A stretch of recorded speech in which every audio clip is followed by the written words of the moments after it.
Maintenant que ces sections a été présentée, nous pouvons passer à CBIM et au calcul des poutres. CBIM assure le calcul d'une poutre homogène ou composite sous chargement et conditions aux limites quelconques. Le calcul est effectué conformément à la théorie ABT présentée dans la vidéo préliminaire. Les déformés affichés ici donnent un aperçu relativement explicite quant au réalisme spatial des résultats fournis par CBIM pour les poutres. Voici les étapes nécessaires à l'exécution d'un calcul de poutre par CBIM. La section de la poutre est supposée préalablement calculée par ces sections. CBIM utilise les données de section pour générer la poutre par extrusion selon l'axe Z et selon les coordonnées fournies par l'utilisateur. Les chargements sont déclarés sous forme tridimensionnelle tels qu'ils sont appliqués à la poutre. Les conditions aux limites en déplacement sont unidimensionnelles et concernent chaque degré de liberté associé au modèle de déplacement de la théorie de poutre ABT. Pour un problème bien posé, deux solveurs sont proposés. SVBT pour un calcul selon la théorie de Saint-Venant, qui joue ici le rôle d'une approche classique, et ABT qui assure la résolution selon la théorie ABT. La comparaison des deux solutions permettra d'apprécier l'apport de la théorie ABT. Pour chacune des deux résolutions, les résultats fournis sont de type unidimensionnel et tridimensionnel. Ce unidimensionnel concerne les diagrammes des 6 efforts intérieurs classiques et la variation selon l'axe de la poutre des 6 paramètres classiques de translation et de rotation de section. Quant aux résultats tridimensionnels, ils concerneront les champs tridimensionnels de déplacement et de contrainte en tout point de la poutre. Cette diapositive rappelle le modèle cinématique sur lequel se base la théorie ABT. Ce modèle qui permet la déformation de la section utilise tous les modes de déformabilité de section préalablement déterminés par ces sections. La résolution d'un problème de poutre se fait par élément fini unidimensionnel. La solution unidimensionnelle permet alors de déduire la solution tridimensionnelle correspondante en déplacement et en contrainte. Cette diapositive rappelle que les chargements sont à déclarer sous forme tridimensionnelle et qu'il peut s'agir de forces concentrées, linéiques, surfaciques ou volumiques. Quant aux conditions aux limites en déplacement, il est possible de bloquer chacune des translations et des rotations de la section, mais aussi les déformations de la section dans son plan et hors de son plan.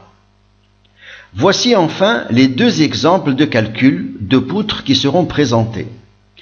Le premier traite de la flexion-torsion d'une poutre homogène rectangulaire orthotrope. Le but est de montrer que même si une section n'est pas mince ou verte, l'effet de bord dû à l'encastrement peut être important quand le rapport E sur G est grand. Dans ce rapport, E est le module de Young axial et G le module de cisaillement dans le plan de la section. Ce rapport est ici de valeur 33, alors qu'il ne serait que de 2,6 pour le cas isotrope avec un coefficient de Poisson de 0,3.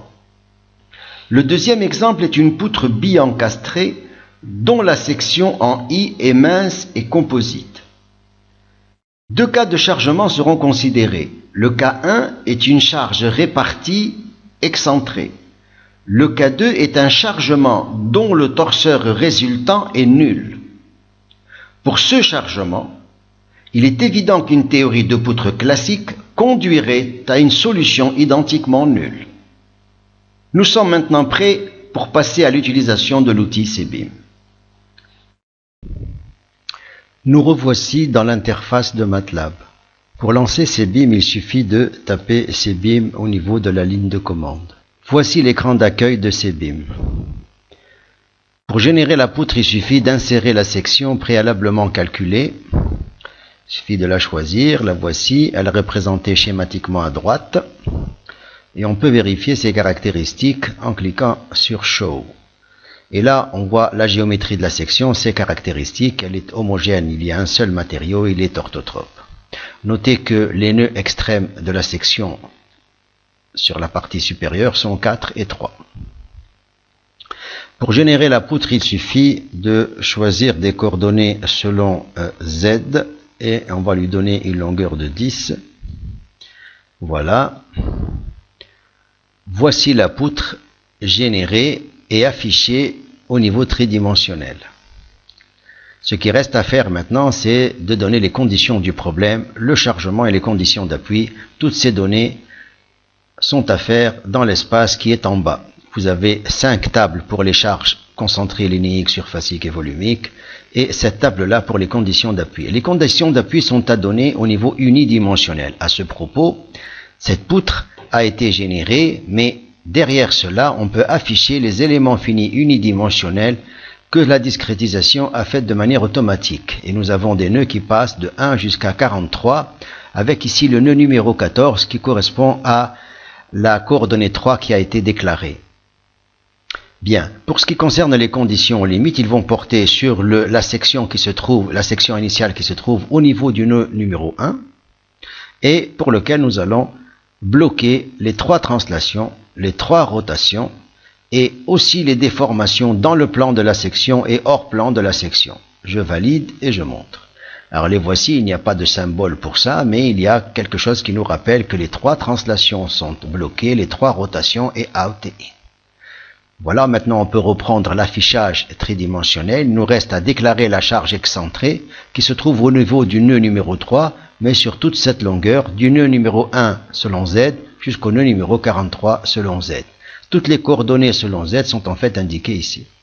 Alors le nœud numéro 1 jusqu'au nœud numéro 43, sur le nœud de la section numéro 3 est une force qui est orientée selon Y et dont la valeur est par exemple moins 100, 0 et moins 1. Voilà. Voici. Donc, la section a été introduite, la poutre générée, les conditions d'appui et le chargement ont été déclarées. Il suffit maintenant de lancer les calculs, mais cela nécessite d'abord de faire une sauvegarde de ces données dans un fichier texte qui existe déjà, on l'écrase. Alors 2 calculs sont proposés selon la théorie de Saint-Venant qui joue le rôle de théorie de poutre classique et la théorie ABT. Pour la théorie de Saint-Venant, les 2 conditions de blocage de la déformation dans le plan de la section et hors plan de la section ne sont pas prises en compte et ne peuvent être prises en compte. Allons-y. Voici, le calcul est terminé et les résultats 1D et 3D seront affichés à l'aide des boutons qui se présentent dans cet espace. D'abord les résultats 1D, puis les résultats 3D. Alors regardons au niveau des résultats unidimensionnels la distribution des efforts intérieurs. Le moment de torsion est linéaire, le moment de flexion est parabolique et l'effort tranchant associé est linéaire. On peut aussi voir les variations des translations et des rotations de la section. Les voilà, voici la rotation selon Z, c'est-à-dire la rotation de torsion. Voilà donc pour les résultats unidimensionnels. Maintenant, plus important, c'est les résultats tridimensionnels. Tout d'abord, la déformée. Alors, la déformée est une déformée de flexion-torsion, c'est clair. Et pour ce qui concerne les contraintes, il est possible d'afficher les contraintes au droit de la section que l'on souhaite. Par exemple, à l'encastrement. En Z égale 0. Donc, je souhaite afficher les contraintes axiales, par exemple. En fait, ici, dans une théorie classique, le moment de flexion génère des contraintes axiales et le moment de torsion génère des cisaillements. Vous remarquerez qu'au droit de la section en Z égale 0, il s'agit des contraintes axiales, et avec un min et un max, et vous avez au droit de la section en Z égale 0, la valeur des 6 efforts intérieurs, donc effort tranchant, moment de flexion et moment de torsion. Regardons maintenant par exemple le cisaillement. Alors ce cisaillement est le cisaillement associé à la torsion. Il a cet aspect, nous sommes dans le cas anisotrope, ce n'est pas tout à fait la représentation des cisaillements que nous avons dans le cas isotrope. Avec ici les valeurs des min et max. Très bien, on peut aussi afficher celle de Mises si on en a envie. Bien, autre chose qui est peut-être utile, c'est d'afficher la variation d'une contrainte d'un point à un autre. En l'occurrence, il suffit dans ce cas de choisir, par exemple pour le point numéro 3 de la section, d'afficher la variation de la contrainte axiale, que voici. Notez qu'elle part de 0 jusqu'à la valeur à peu près de 10 000. Et elle est en fait parabolique parce qu'ici le moment est parabolique, le moment de flexion est parabolique. On peut regarder sur le nœud numéro 4 qui est de l'autre côté, c'est-à-dire celui-là. Même chose, contrainte axiale, c'est exactement la même. En fait, toute la partie supérieure est en traction, toute la partie inférieure est en compression. Bien, pour la théorie ABT, on va relancer les calculs, on continue. Voici, les calculs ont été terminés. Qu'est-ce qui va changer au niveau unidimensionnel? Pas grand-chose, parce qu'il s'agit d'un problème isostatique et donc les efforts intérieurs n'auront pas changé. Maintenant, pour ce qui concerne les déplacements UY, RZ pour la rotation, il est possible que cela ait un peu changé, mais il n'est pas possible d'en faire la différence ici. Alors, plus intéressant, par contre, c'est de regarder justement les distributions de cisaillement et de contraintes axiales. Regardons au niveau Z égale 0, l'aspect des cisaillements. On remarquera qu'il est très différent de celui que nous avons vu tout à l'heure. Regardons les contraintes axiales. Pour la contrainte axiale, voici la distribution. Vous noterez aussi qu'elle est très différente de celle que nous avions vue. La variation n'est pas linéaire comme la dernière fois. Et vous remarquerez qu'à gauche et à droite, ce qui correspond au nœud 4 et au nœud 3, la contrainte n'est pas la même. Alors, pour voir clairement la différence des résultats, il faudrait afficher ces résultats dans un même slide et pouvoir les comparer, ce que nous allons faire. Voici une comparaison des cisaillements et des contraintes axiales au droit de l'encastrement. La distribution des contraintes est différente et les valeurs extrêmes sont différentes. Le graphe à droite donne les variations de la contrainte axiale pour les points 1 et 2 indiqués sur la poutre. La solution de Saint-Venant ne distingue pas les points 1 et 2 alors que la solution ABT les distingue. La différence est due à la contribution du gauchissement gêné au droit de l'encastrement. L'étendue de l'effet d'encastrement peut être estimée à 3 fois la dimension caractéristique de la section pour ce cas d'exemple. On retiendra de ce résultat que l'effet du gauchissement gêné n'est pas propre aux sections minces ouvertes, mais peut apparaître, comme pour cette section homogène orthotrope, pour une section pleine dont le rapport des constantes élastiques E sur G est important. Nous revoici dans ces beams pour le deuxième exemple. La section en I sandwich a déjà été calculée par ces sections, insérées dans ces beams, et la poutre a été générée dans ces beams et affichée au niveau tridimensionnel, selon les coordonnées qui sont ici données entre 0 et 14. Cette longueur de 14, sachant que la hauteur ici de la section est de 2, conduit à une poutre relativement courte puisque son élancement est de 7. Le chargement a déjà été introduit, une force surfacique uniforme excentrée sur la semelle supérieure et 2 forces linéiques dont la résultante est nulle. Les conditions d'appui sont les encastrements des 2 sections extrémités qui sont déclarés ici, où tous les degrés de liberté, de translation, de rotation ont été bloqués, mais aussi il a été bloqué les déformations hors plan de la section et les déformations dans le plan de la section. Premier calcul selon Saint-Venant.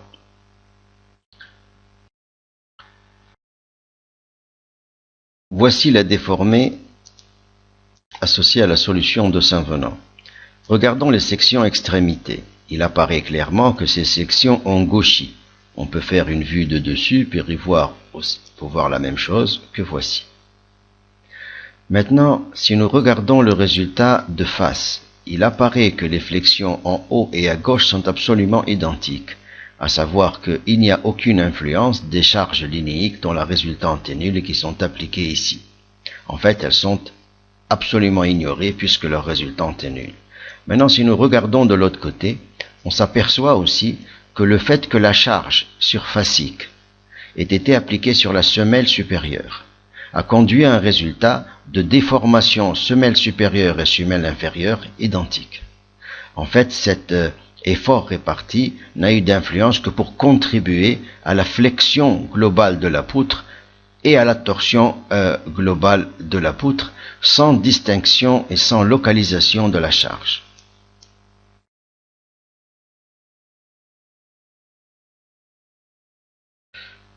Regardons maintenant la solution selon la théorie ABT.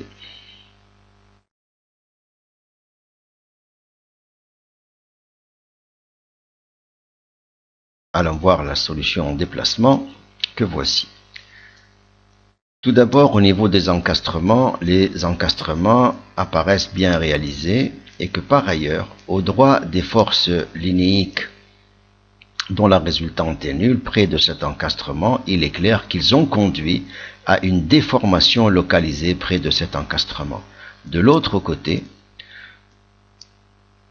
on peut constater que la déformation de la semelle supérieure est plus importante que la déformation de la semelle inférieure, et donc que le fait que la localisation de la charge ait été sur la semelle supérieure est ici distingué dans la solution. Les autres résultats concernent les résultats unidimensionnels de type diagramme des efforts intérieurs, ou encore les déplacements de translation ou rotation de la section. Par exemple, ici, regardons la rotation. Voici la variation des rotations de section selon l'axe de la poutre. Mais plus importants sont les résultats tridimensionnels en déplacement, en déformation et en contrainte. Commençons par les contraintes et regardons l'état de contrainte au droit de l'encastrement de la section initiale. Il s'agit des contraintes dans la section. Et les contraintes pour les contraintes de la section, allons voir par exemple les contraintes de Mises. Voici les contraintes de Mises. Il apparaît que près de cet endroit-là, c'est normal, il y a une concentration de contraintes, ou un effet sur les contraintes qui est important, et pas sur le reste. Par contre, sur la section extrémité de l'autre côté, voici le résultat. Alors, il est clair que le fait que, d'une part, il y ait cette charge d'un côté et ces deux forces linéiques de l'autre, a conduit à ce type de répartition qui montre clairement l'effet de chacune des charges.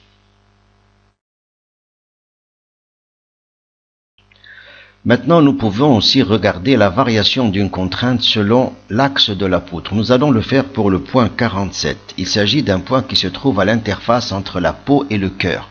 Alors pour le vérifier, allons voir ici que le point 47 se trouve entre la peau et le cœur. Alors pour ce point-là, nous allons regarder par exemple la variation des contraintes de Mises, que voici. Il y a deux courbes qui sont tracées parce que ce point se trouve à l'interface entre deux matériaux. Les contraintes ne sont pas les mêmes d'un matériau à l'autre, il y a donc deux courbes qui sont tracées. Par ailleurs, nous pouvons voir pour un point particulier dans la poutre quel est son état de déplacement, de déformation et de contrainte. Choisissons par exemple le point dont le numéro au droit de la section est de 47 et dont le numéro selon l'axe des Z est 30. Alors ce que l'on voit apparaître, ce sont les coordonnées du point, les déplacements du point, mais par contre pour les déformations et pour les contraintes, on vous donne à chaque fois les 6 valeurs qui correspondent au point quand il appartient au matériau 1 ou bien quand il appartient au matériau 2. Maintenant, pour terminer, nous allons faire une chose. Nous allons éliminer la charge répartie uniforme qui est de l'autre côté, pour ne garder que des efforts dont le torseur est nul, force et moment résultant. Alors évidemment, pour ce problème-là, la solution de Saint-Venant qui représente la solution classique ne donnera rien, nous pouvons le vérifier. Voilà, elle a été calculée, mais si on regarde le champ de déplacement ou de déformation de la section pour tracer la déformée, il apparaît la réponse, pas de déformation, pour un maximum de déplacement égal à 0. Quant à la solution ABT, la voici.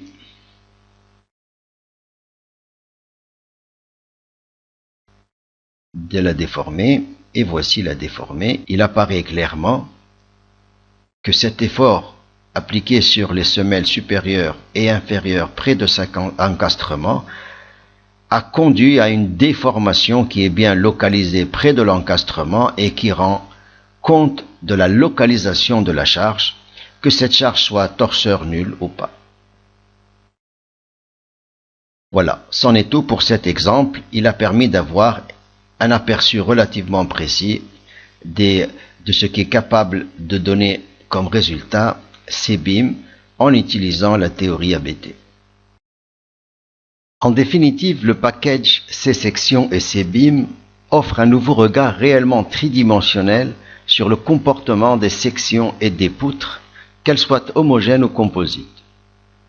Tout en se basant sur les plus récentes avancées réalisées sur le calcul des sections et des poutres, ces outils sont conçus pour être immédiatement exploités par l'ingénieur, voire le technicien. En effet, il n'est pas nécessaire de connaître en profondeur ces théories. Le coût calcul sur un PC courant est insignifiant et la prise en main est immédiate. Pour la version actuelle, seule l'analyse statique est proposée, mais les prochaines versions intégreront les vibrations et le flambement des poutres homogènes et composites, toujours selon la même approche qui s'évertue à rendre compte de la réalité tridimensionnelle de la poutre.